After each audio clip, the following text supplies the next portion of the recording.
किए बिना आज क्षुधा तृप्ति करने हेतु ब्रह्मा ने तुम्हें भेज दिया है। चांडाल तो भगवान के गुणानुवाद के लिए लालायित था। उसने ब्रह्म राक्षस से विनय के स्वर में कहा, मैं जगदीश्वर के पद्यगान के लिए उत्सुक हूँ। अपने आराध्य को संगीत सुना करके लौट जाऊं, तब तुम अपनी आकांक्षा की पूर्ति कर लेना। मैंने जो व्रत ले रखा है उसे पूरा तो हो जाने दो। क्षुधातुर राक्षस ने कठोर शब्द में कहा, अरे मूर्ख, क्या मृत्यु के मुख से भी कोई मेरे से बचकर गया है? कीर्तन प्रेमी चांडाल ने कहा, अपने निंदित कर्मों के कारण निस्संदेह में चांडाल योनि में पैदा हुआ हूँ, परंतु अपने जागरण व्रत को पूर्ण करने हेतु मैं तुम्हारे सामने सत्य प्रतिज्ञा करता हूँ कि मैं अवश्य लौट कर आऊंगा। मैं सत्य की दुहाई देता हूँ कि यदि अपने वचन का पालन नहीं करूं तो मुझे अधोगति प्राप्त हो। ब्रह्म राक्षस ने कुछ सोचकर उसे मुक्त कर दिया। चांडाल रात्रि भर भक्ति भाव में निमग्न अपने आराध्य के समक्ष नृत्य गान में तल्लीन रहा और सुबह ही अपने प्रतिज्ञा के अनुसार ब्रह्म राक्षस के पास जाने हेतु चल पड़ा। मार्ग में एक पुरुष ने उसे रोककर परामर्श भी दिया कि तुम्हें उस राक्षस के पास कदापि नहीं जाना चाहिए। वह तो सब तक को खा जाने वाला अत्यंत क्रूर और निर्दयी है। चांडाल ने कहा, मैं सत्य का परित्याग नहीं करूंगा, मेरा निश्चय अटल है, मैं उसे वचन दे चुका हूँ। इस प्रकार कहकर वह चांडाल राक्षस के समक्ष उपस्थित होकर अपने निर्भीकता पूर्वक बोला, हे महाभाग, मैं आ गया हूँ, अब आप मुझे भक्षण करने में किंचित भी विलंब मत करो। आपके अनुग्रह के प्रति मैं कृतज्ञ हूँ। ब्रह्म राक्षस आश्चर्यचकित हो गए उस दृढ़ व्रत को देखता रहा और मधुर स्वर में बोला, हे साधु, मैं तुम्हारी सत्य प्रतिज्ञा के समक्ष नतमस्तक हूँ। हे भद्र, यदि जीने की आकांक्षा है तो मैं तुम्हें अभय दान देता हूँ, परंतु तुमने जो रात्रि में विष्णु मंदिर में जाकर कीर्तन किया उसका फल मुझे दे दो। चांडाल ने आश्चर्यचकित होकर पूछा, मैं कुछ समझ नहीं पाया, तुम्हारे वाक्य का क्या मतलब है? पहले तो तुम मुझे खाने को लालच थे और अब भगवत गुणानुवाद का पुण्य क्यों चाहते हो? ब्रह्म राक्षस ने अनुनय विनय कर गिड़गिड़ाते हुए कहा, हे श्रेष्ठ पुरुष, बस तुम मुझे एक प्रहर के गीत का ही पुण्य दे दो। यदि इतना नहीं दे सको तो एक गीत का ही फल दे दो। पर ब्रह्म राक्षस, ये तो बताओ, तो ये सब तुम किस लिए करते हो? चांडाल ने पूछा। ब्रह्म राक्षस ने अपना परिचय देते हुए कहा, मैं पूर्व जन्म में चरक गोत्रीय सोम शर्मा यायावर ब्राह्मण था। वेद सूत्र और मंत्रों से पूर्णतः अनभिज्ञ होते हुए भी मैं लोभ मोह में आकृष्ट मूर्खों का पुरोहित कर्म करने लगा। एक दिन मैं 5 रात्र संज्ञक यज्ञ करवा रहा था, इतने में ही मुझे उदरशूल उत्पन्न हुआ। मंत्रहीन, स्वरहीन, अविधि पूर्वक कराए गए यज्ञ की पूर्णाहुति के पूर्व ही मेरा प्राणांत हो गया, जिस कारण मुझे इस दशा में उत्पन्न होना पड़ा। आपके गीत का पुण्य मुझे इस अधम शरीर से मुक्त कर सकता है। चांडाल तो उत्तम व्रती था ही। उसने कहा, राक्षस, यदि मेरे गीत से तुम शुद्ध मना और क्लेश मुक्त हो सकते हो तो मैं सहर्ष अपने सर्वोत्कृष्ट गायन का फल तुम्हें प्रदान करता हूँ। चांडाल के इतना कहते ही वह ब्रह्म राक्षस तत्काल एक दिव्य पुरुष के रूप में परिवर्तित हो गया। नारायण नारायण। वाह वाह, क्या बात है। ये है सत्य की महिमा कितनी बड़ी है।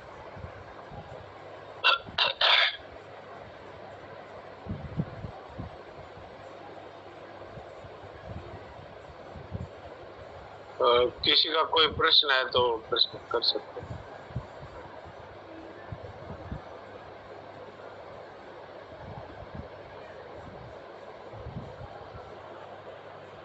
प्रश्न नहीं है तो फिर देवकी जी के पास चलते हैं। देवकी जी कुछ सुना दीजिए। नारायण नारायण नारायण नारायण नारायण। तो बात चल रही थी, यदि मानव बिना देखे हुए में आस्था नहीं करता तो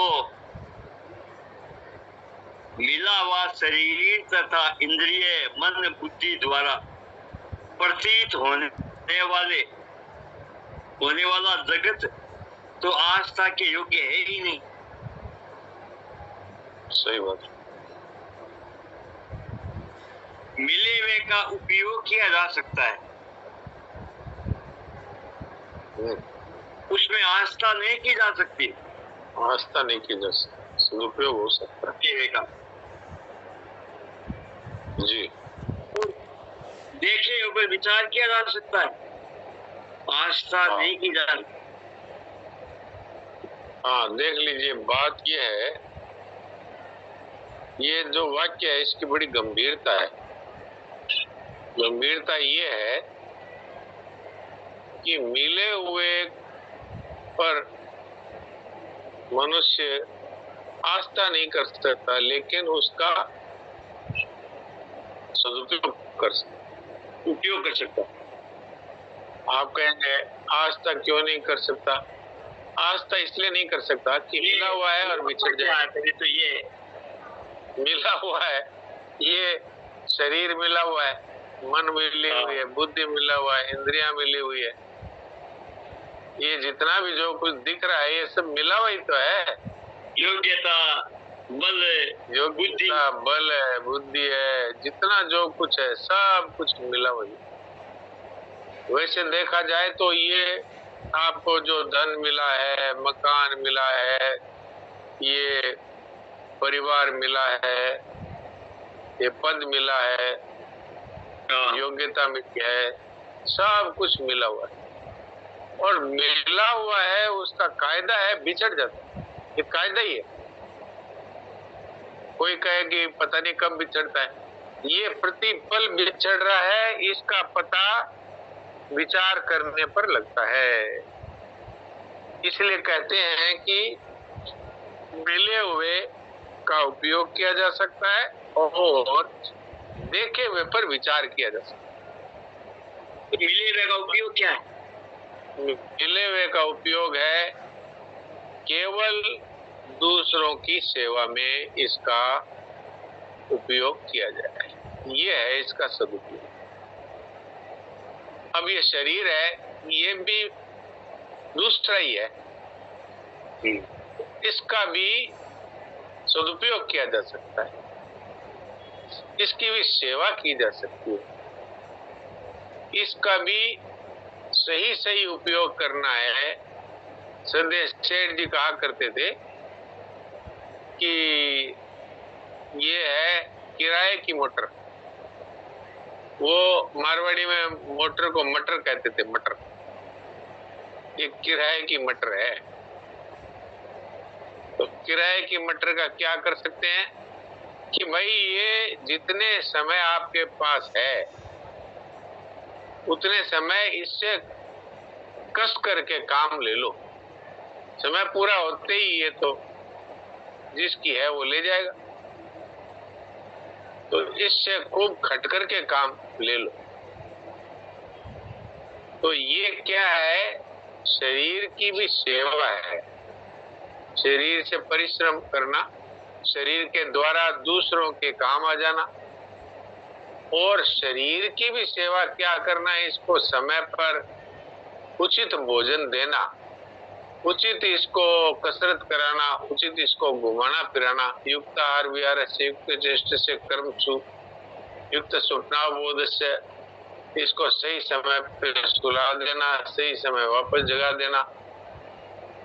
तो ये इसका उपयोग है और इसकी सेवा है। वास्तव में तो मिला हुआ जितना भी है बिछड़ जाएगा। जैसे किराए की गाड़ी है, वो तो एक समय आने के बाद हमको वापस देनी पड़ेगी, जिसकी है वो ले जाएगा। तो इसको आप खड़ा रखो, इसको आप उपयोग नहीं लो तो आपके लिए वो समय निकल जाएगा, बस ये तो चला जाएगा। इसलिए इसका उपयोग अर्थ है कि इसको सबकी सेवा में लगा दो और इसका और कोई लाभ नहीं है। इससे कोई अगर भोग भोगना चाहे, इसको अपना मान करके और फिर इससे कई तरह के पाप करे, तो फिर इसका फल भुगतना पड़ेगा। वो इसका दुरुपयोग होगा, इसके दुरुपयोग के द्वारा नरकों की तैयारी हो जाएगी। इसलिए इसका सदुपयोग किया जाए। मिले हुए में आस्था नहीं की जा सकती। आस्था का अर्थ होता है ये सदा रहेगा, इस तरह से। और हम लोग क्या करते हैं, हम लोग इसी पे आस्था कर लेते हैं। ये धन है, ये सदा रहने वाला है, ये शरीर भी सदा रहने वाला है, ये परिवार भी सदा रहने वाला है। इस तरह से इसको मान करके और फिर इसमें फंस जाते हैं, और ये सदा रहता नहीं।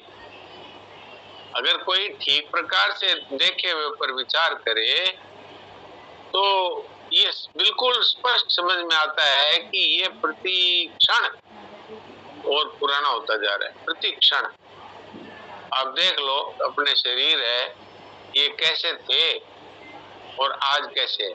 तो ये एक दिन में तो बदले नहीं, एक घंटा में बदले नहीं, एक मिनट में बदले नहीं, एक वर्ष में बदले नहीं, ये लगातार ही बदल गए। मैंने एक दिन बताया था ना, ये एक वैज्ञानिक तथ्य है कि हर 6 महीने में शरीर का एक एक कण बदल जाता है। तो हर 6 महीने में एक नया मॉडल है शरीर। 6 महीने पहले देखा था वो है नहीं, दिखता है। और वो भी कई वर्षों के बाद में अगर देखें तो पहचानते नहीं है लोग। 40-50 वर्ष जिसको हो गए देखे हुए, वो अब जब देखता है तो नहीं पहचानता है, क्योंकि इतना बदल गया कि वो पहले का कुछ समझ में नहीं आता। इसलिए इसमें आस्था करने वाले हैं वो इसमें फंस जाते हैं। आस्था का अर्थ है इसको परमानेंट मान लेना। ये युधिष्ठिर और यक्ष का संवाद आता है महाभारत में। उसमें हमें युधिष्ठिर अपने भाइयों को बचाने के लिए यक्ष के सामने खड़े होते हैं कि भाई ये सब क्यों मर गए। बोले ये तालाब है, इस पे मेरा अधिकार है, और मैंने इनको कहा था कि मेरे प्रश्न का उत्तर दिए बिना अगर पानी पियोगे तो तुम मर जाओगे, लेकिन इन्होंने सुना ही नहीं। तो युधिष्ठिर ने कहा मैं आपके प्रश्न का जवाब देता हूँ। तो पहला ही प्रश्न उसने पूछा कि मैं आश्चर्य क्या है।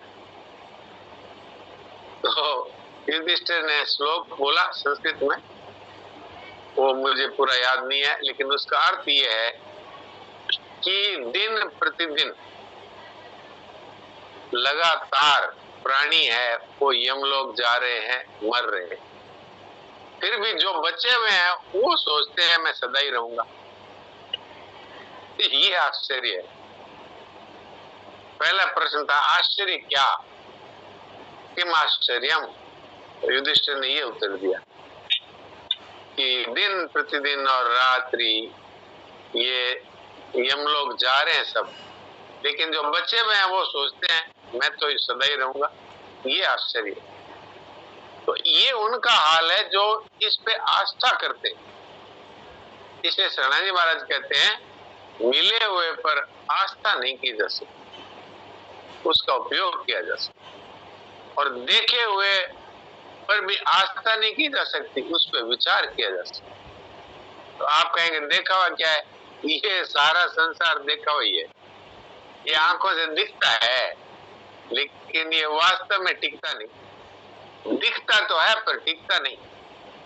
तो इस पर भी आस्था जो कर लेते हैं कि ये मकान है ये बस सदा रहेगा, ये धन है सदा रहेगा, ये मेरी जवानी सदा रहेगी, ये मेरे जो सेवक चाकर है सदा रहेंगे, बस वो समझ लो कि मूर्ख है, मूर्ख बेसमझ है, क्योंकि उसने देखे हुए पे आस्था कर ली। आस्था तो वास्तव में केवल सुने हुए पे की जा सकती है, उस पर विचार नहीं किया जा सकता,